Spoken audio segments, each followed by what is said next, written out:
Now, you guys, I want you to imagine that you have the perfect life, the perfect husband. Y'all have a beautiful family.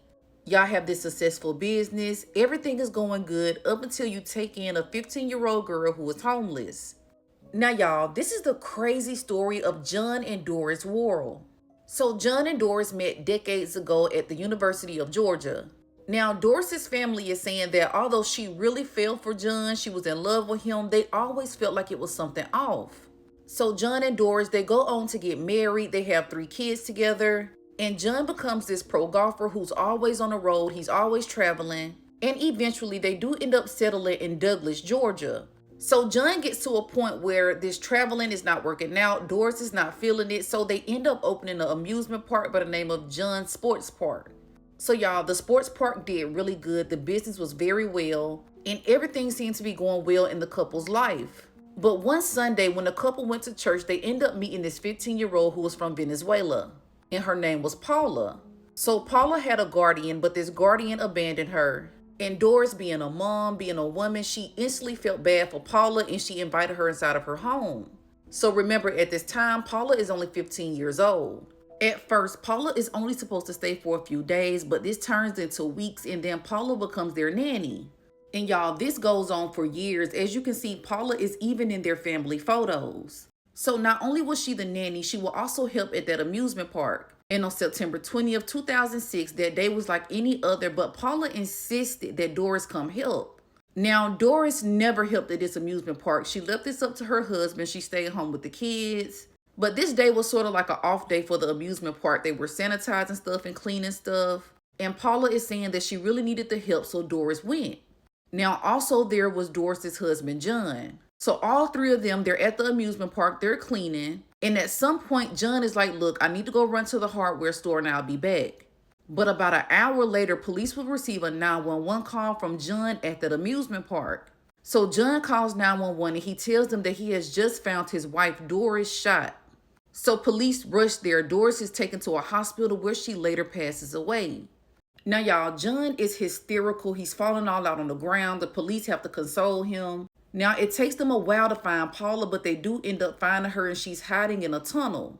So this is Paula's version of events. She's saying she was at the amusement park cleaning with Doris when somebody knocked on the door. Now, she's also saying that she heard an argument before hearing one shot. She's saying that once she heard that shot, she ran and hid in a tunnel and she did not come out until she saw police. So y'all, this is completely heartbreaking. Police feel like this could be a robbery that went bad. John is shaken up, Paula is shaken up, and sadly, Doris is no longer here to be with her kids or her family. About a year into the investigation, they do arrest 2 men, but they later let them go and they drop all the charges. And y'all, right around this time, John, Paula, and the 3 kids, they up and move to Florida. Now, for some reason, Paula ends up getting deported. Now, let's remember when they met her around age 15, she was homeless, she was an immigrant. So I don't know if that has something to do with why she got deported later on, but she is deported. But what's strange is after Paula is deported, John then gets the 3 kids and he up and moves to Costa Rica. Now, Doris's family is confused. We already lost Doris, so why would you up and take her kids to Costa Rica with no reason? But y'all, people begin to talk and we find out that he went to Costa Rica because that is the only place that he could be with Paula. So because Paula could not come to the US, he ends up going to Costa Rica so they can start their life. Because y'all, it turns out that John and Paula had a relationship going on. So allegedly, nobody knew about this relationship before. This only came out because they were caught in Costa Rica together. There was like this headline in a newspaper, and the headline listed John and Paula as a married couple of 3 kids. So he had the people in Costa Rica thinking that this woman was the mother to his kids that he shared with Doris. But y'all, the relationship between John and Paula, it doesn't last long. They eventually break up. John moves back to the States. And now the children are grown. They're in college. So he's just living his life.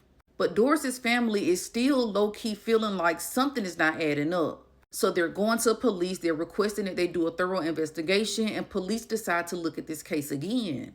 But y'all, this time when they look at this case, they decide to go to Costa Rica and to talk to Paula. And y'all, what Paula tells them is completely shocking. Now, she's saying that her and John started a relationship at some point in time while Doris was still alive. And she told investigators that John actually hired people to unalive Doris. Now, y'all, just a few days ago, 19 years later, John is arrested and charged in the unaliving of his wife. So investigators believe that he was having an affair with Paula. He was afraid to lose his money. He was afraid to lose his kids. So instead of getting a divorce like a normal person, he comes up with this elaborate scheme to unalive his wife and to run off with Paula. Now, this is the same 15-year-old that his wife felt so bad for and she took her in, just to have both of them unalive her, run off with her kids, and live this crazy life. Now, let me say this. Everyone is innocent until proven guilty. We're not accusing anyone of anything. But I 100% believe that Paula was involved with the unaliving, if not carried out the unaliving herself.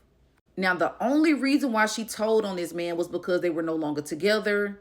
And if they were still together, she would have never said anything. Now, y'all, I'm very curious as to your thoughts in this case. For her to be in all of their family photos, this woman loved this girl. This man saw a 15-year-old who was vulnerable, who was homeless, who didn't have anybody. And there is no doubt in my mind he manipulated her into thinking that he was going to be there for her. And together, I feel like they carried out this horrific plan. Comment below. Let me know your thoughts on this crazy story.